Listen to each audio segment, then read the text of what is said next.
bisa buat ngaca kita gitu contohnya ya, dan lain sebagainya ya. Intinya tergantung di situ sesuatu yang memang bisa diukur gitu ya. Ya. Jadi nanti tidak ada kata-kata kayak gini misalkan kita tolong kamu layani yang bener dong gitu. Padahal kata-kata itu kadang sangat-sangat menohok banget, betul nggak? Kita sih ngomong kayak gitu cuma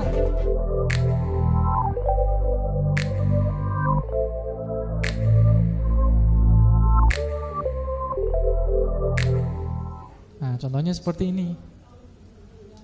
Ini bisa kita nambahkan conversion rate ya.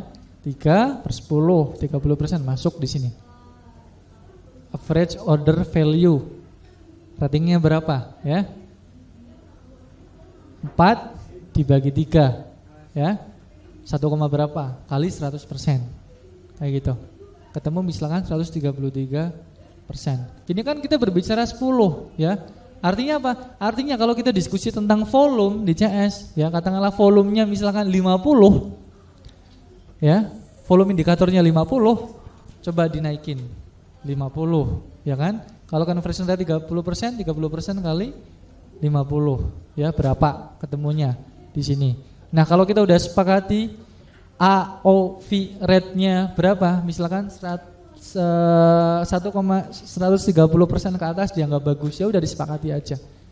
Misalkan kalau udah menganggap itu angka standar dan dari kebijakan itu kita mau ngasih sesuatu yang berlebih, tunjangan berlebih, bonus yang berlebih dari performance itu, ya akan lebih baik lagi. Kayak gitu. Kalau nggak mau ribet lagi kayak gimana? Jumlah pieces. Jumlah pieces ya. Tapi kalau mau lebih kencang lagi ya kayak gini. Artinya gerak kemana-mana dihargai kayak gitu. Gerak persuasif merayu customer di sini ya. Gerak mengkonversikan ke sini. Apalagi yang ini. Nah, ini variabelnya udah lebih banyak lagi. Ya. Misalkan kan ada variabel jam kerja nggak jam kerja gitu kan. Mungkin teman-teman ada yang berbeda-beda. Ada yang berubah jam kerja yang menghandle beda orang. Ada yang kayak gitu, ada. Saya pernah nemui gaya-gaya semacam itu. Ada juga.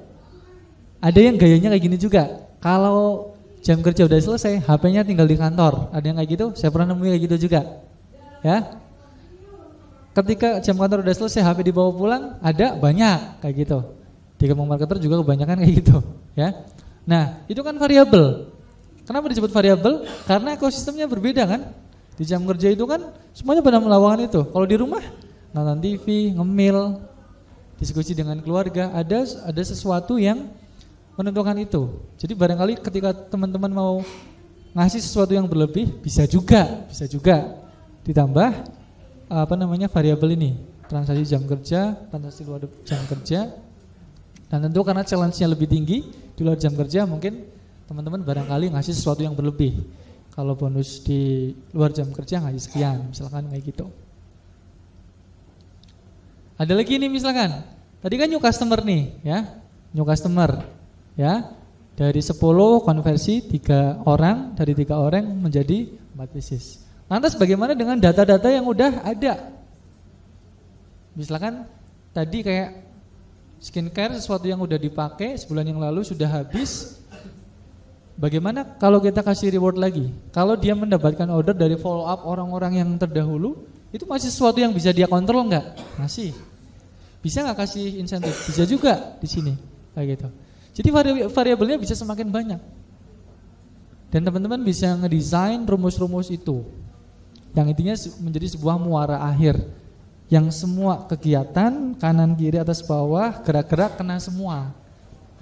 Kita kasih penghargaan atas prestasi-prestasi dia. Ini yang kita sebut mungkin sistem kayak gitu, bukan seniman. Seniman itu apa? Kita kasih berapapun, karena orangnya aja yang bagus, makanya hasilnya bagus. Contohnya apa? Anak itu kok telaten banget ya, malam-malam itu masih ngelayanin. Anak itu kok bagus banget ya, kalau ada 3 orang yang beli, dia itu bisa mengubah jadi 6, jadi 8 dan seterusnya. Tapi kalau ada anak yang baru, loh kok kamu nggak kayak dia? Ya sistem kita yang nggak dimasukkan untuk membentuk sebuah ekosistem yang seperti itu, kayak gitu, ya. Makanya teman-teman tadi balik lagi, hire for karakter itu lebih penting. Karena kalau masalah skill, insya Allah kita bisa sama-sama dampingi lah, ya, bisa sama-sama pelajari. Sehingga kalau kita udah ada sistem yang semacam ini, kalau karakternya nggak bagus, ya udah mau kita otak-atik kayak apapun, kalau aspek motivasinya dia bukan di nilai ekonomis, ya sama aja, kayak gitu. Ada hal-hal yang kayak gitu. Misalkan kita seragamin semua deh, tim kita semuanya kayak gini, tapi ada anak-anak yang nggak termotivasi dari situ. Nah di situ aspek manajerial teman-teman baru turun tangan, ya. Oh ternyata dia bukan ekonomis nih, tapi dia kayaknya lebih mikir sebuah skill ataupun masa depan dia. Ya nggak apa-apa, teman-teman sering deketin dia, sharing sesuatu yang memang itu membuat dia lebih termotivasi dan lain sebagainya, kayak gitu. Ya, salah satunya itu. Ini kan udah mulai banyak. Ini sebenarnya tergantung teman-teman mau memberlakukan yang mana. Ini kan ada indikator pertama ini kan conversion rate yang paling kelihatan banget. Yang kedua ini, ya, nilai ordernya, ya. Kemudian yang ketiga bisa juga ini order dari database yang sudah ada. Kemudian yang keempat bisa dari ini jam kerja dan luar jam kerja. Bisa dikombin dengan ibaratnya jumlah closing kayak gitu, ya. Jadi setiap waktu dia ceria ketika ada closing, ya kan? Setiap waktu dia ceria ketika ada closing, dikombin ya, dibalancekan dengan ini akan lebih bagus lagi. Kita kasih reward yang berlebih ketika ini kita kasih reward berlebih dan seterusnya. Kayak gitu, itu bisa dikombin. Pertama tentunya kita ngitung-ngitung dari margin profit, betul nggak? Gitu kan? Margin profit produk kita berapa? Kayak gitu, ya. Katakanlah 100.000. Jadi ketika Bapak, wah kalau lebih dari 30% bonusnya berapa? Ya dikira-kira aja. Karena elemen yang mau ditetapkan dari 4 indikator, ya kan? Jangan sampai 4 indikator ini udah lebih dari 100.000, kayak gitu, ya kan? Anggap aja Bapak menetapkan satuan dari margin profit sekian persen buat perusahaan, sekian persen buat insentif tim, kayak gitu. Dari insentif tim itu di breakdown. Oh karena ada 4 indikator saya bagi rata. Misal kayak gitu Pak, kayak gitu, ya. Betul Pak. Jadi kayak gini Pak. Sebenarnya kalau yang paling mudah banget kalau pakai Excel itu sebenarnya ini kan lebih advance ya. Menggabungkan banyak rumus jadi satu, betul kan? Sebenarnya Pak kalau yang lebih mudah itu di tiap indikator ini ada kolom insentif. Misalkan insentif 1, insentif 2, insentif 3, insentif 4. Contoh ya Pak, di kolom ini setelah conversion rate ada misalkan insentif 1, misalkan rumusnya ya sama dengan if. Nah, jika kolom sebelah lebih dari 30%, maka kasih tambahan berapa rupiah, kayak gitu. Nah berarti kan nanti ada kolom insentif 1, 2, 3, 4 insentif total kan, per tanggal itu menjadi sub total, bawah jadi total, kayak gitu. Itu kalau udah ngerti rumus advance-nya bisa langsung ke sini sih. Tapi kalau mau per itu juga bisa, tapi nanti jadi tambah panjang, kayak gitu. Oke, berarti kayak gini Pak, kita mendefinisikan performance, ya berarti belum tepat dengan menggunakan ini. Yang kita diskusikan, balik lagi Pak ke tadi, apa yang dia bisa kontrol? Kalau kita diskusi masalah marketplace, yang orderannya aja udah ada, betul kan? Ya kan? Berarti kan di sini inputnya kira-kira apa? Outputnya kira-kira apa? Dia berpengaruh nggak terhadap penjualan itu? Jangan-jangan enggak. Makanya barangkali ketika Bapak menempatkan admin marketplace, ya kayak gitu, rutinitas terbanyak dia apa? Lalu dia bisa menciptakan apa? Contoh misalkan setelah dianalisa, ditempatkan menjadi admin marketplace, dia itu bermanfaat untuk menjawab diskusi chat yang ada di marketplace. Kemudian kalau ada review yang buruk, si staff itu bisa menjawab dengan jawaban yang memang bisa mengakomodir review yang buruk itu. Dan diskusi di marketplace, itu kan ada juga kan Pak, diskusi di marketplace yang paling bawah. Nah, oke. Artinya apa Pak?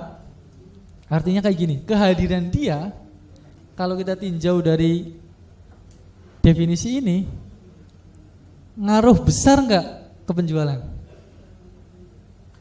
Kalau menurut pendapat Bapak enggak, ya udah pembebanan performanya jangan dari penjualan karena enggak fair. Betul enggak? Kayak gitu. Kalau kegiatan dia sangat membantu kita, sangat membantu itu dalam arti kayak gimana? Kalau enggak ada dia, berarti kan chatnya itu enggak terbalas semua kan? Padahal itu potensi, betul? Nah kayak gitu. Berarti Bapak pertama kita definisikan volumenya dulu. Kegiatan dia apa? Oh ternyata menjawab chat, berarti volumenya jumlah chat bisa gitu kan. Kemudian review yang buruk itu juga bisa, menjawab review yang buruk. Diskusi itu juga bisa, itu jadi volume semuanya. Lantas performance gimana tuh?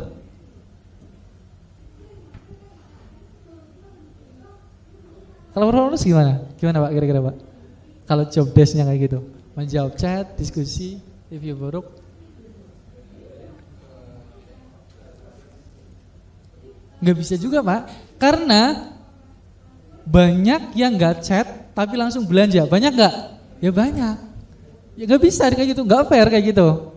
Makanya mungkin ya bisa jadi performance-nya adalah time, waktu, betul kan?